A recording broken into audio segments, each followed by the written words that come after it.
So, habang nag-aayos ako guys, nabasa ko tong comment ni TikToker Mommy. Wait lang, naman siyang kape.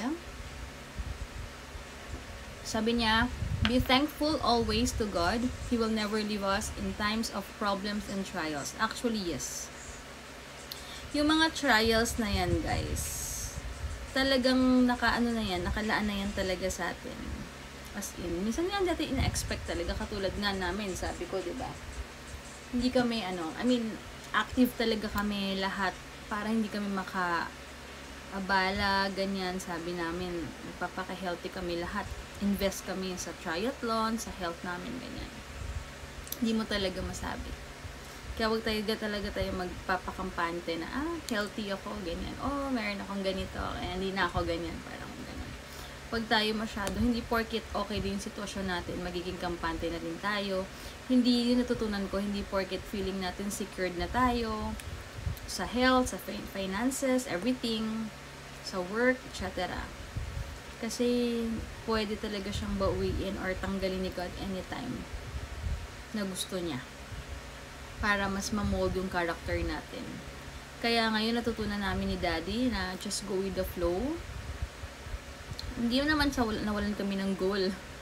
Kaya marami kaming gustong mangyari, marami kaming goal for this year, pero lahat yun nasira. Wala talaga.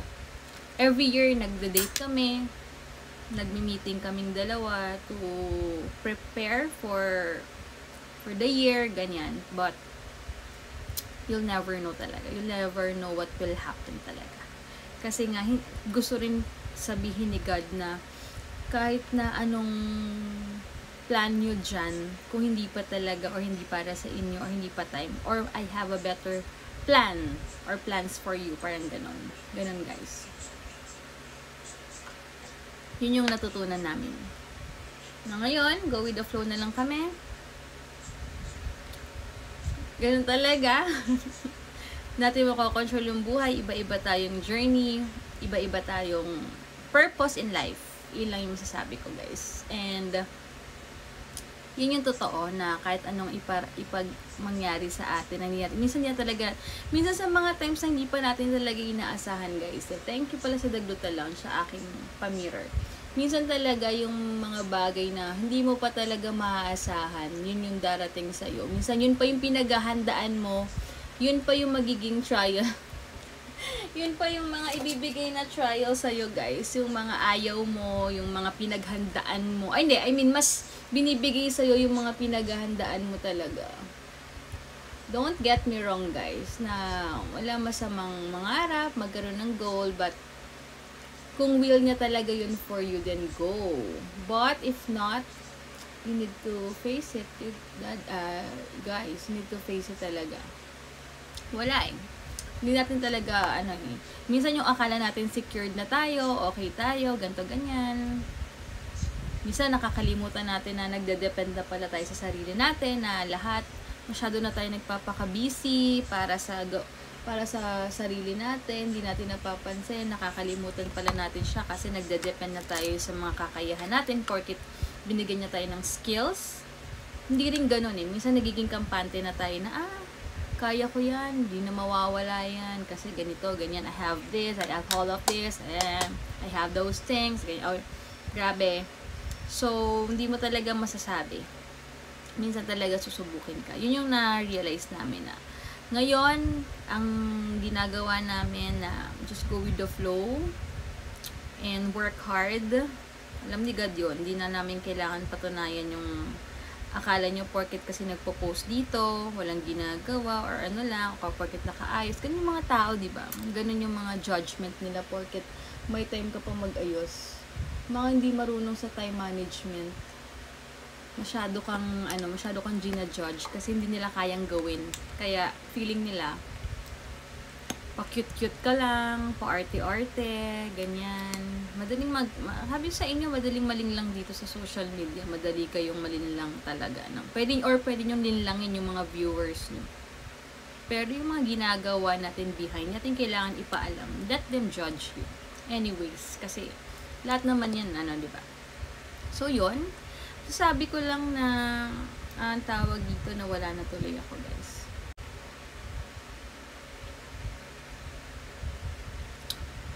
Wait lang. So, wala tayong, hindi ko pala na-off, na ganun-ganun pa ako. Hindi natamad na ako mag-edit. But anyway, wala naman tayong kailangan patunayan, guys. So, ang importante lang, kumakayad tayo ng sarili natin. Hindi tayo, alam mo yun, I mean, alam ni God yung hard work behind everything. And time management lang talaga sa lahat ng bagay para magawa mo lahat. Or magawa mo yung gusto mo. And siya na bahala mag-multiply ng mga ginagawa natin. And ayun, just trust Him whatever happens talaga. Or whatever trials that you will face. Yun talaga yun, guys. Promise. As in, natutunan din namin na maging happy every day. Na mas ma-treasure namin yung araw-araw. Ayun, kahit na sakto yung life for now, but enough para sa mga bills and food, everything, and healthy kami na okay kami ngayon, and halaga rin sa amin na go with the flow lang talaga. Basta may plan A, plan B, plan C kayo palagi. And mas alam na namin yung priorities namin, kung saan talaga. Mas lalo ko pang natutunan kung saan ko ibubuhos yung energy, lalo na ngayon maraming mapagmata na porket may pinagdaanan ka, parang feeling nila wala kang karapatan mag-enjoy na sa buhay, porket kahit naghahanap buhay ka. Gusto nila makita na parang tataka sila bakit parang okay ka pa. Alam mo yon, sa mga pinagdaanan mo, bakit nakakalabas ka pa? Nakakapag-enjoy ka pa. Guys, marami ng mga places ngayon na hindi mo kailangan gumastos. At it's up to you kung gusto mong gumastos or hindi. Para mag-enjoy. At maraming affordable at naghahanap buhay naman tayo, guys. Hindi porket isang tao may pinagdaanan is close na yun na iisip nyo na parang wala na. I mean, bakit ka pa, parang inuuna mo pa yung mga ganyan, guys. Anong gusto nyo sa isang taong may pinagdaanan, magpakalosyang, magpakabuang na lang sa house? With God, yun ang pinagkaiba. Na kapag yung faith mo, yung trust mo, and alam mo yung priorities mo, I mean, may anak tayo, may anak kami. Alam mo yun, yun yung pinagkaiba with God. Na nakaka-function ka pa, nakakapag-isip ka pa ng mabuti, nagagawa mo pa yung gusto mo, na hindi mo kailangan mag-spend too much to be happy. Alam mo yon. And mawawala talaga yung worries mo kasi you know that God is, alam mo, nasa likod mo lang siya. Nandoon lang siya sa likod mo na hindi ka niya pababayaan. Promise, guys. Yun yung pinagkaiba siguro na may faith ka talaga kay God. Or you're living with God talaga na parang lahat talaga ng buong tiwala mo nasa Kanya. Yun eh. Kaya magtataka kayo, yung mga tao may pinagdadaanan, paano pa to nakaka-survive? Or paano pa to nakakalabas despite everything na pinagdaanan, ganun.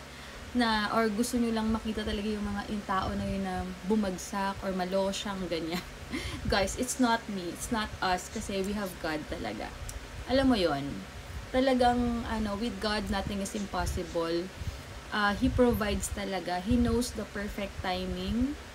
Hindi man sobra-sobra, pero enough. You have enough to live talaga. Tapos may ginagamit siyang tao, bigla-bigla na lang to help you, to bless you. Ganon. Alam mo, hindi naman din talaga financially minsan ang blessing. Minsan, free something na items, or free travel, free over, mga ganon. Hindi siya lagi kasi iba yung, guys, ibahin na natin yung pag-iisip natin kapag may mga ganyan.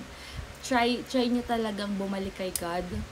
Maging 100% full talaga yung trust nyo. Na hindi rin kayo magdedepend sa sarili nyo, guys. Iba, kahit may problema kayo, hindi makahalata. Hindi kayo mahahagard. Hindi kayo magmumukmuk or mababaliw na lang. Or hindi mababaliw. Or hindi kayo masa-stuck na lang sa situation na parang feeling nyo wala nang katapusan.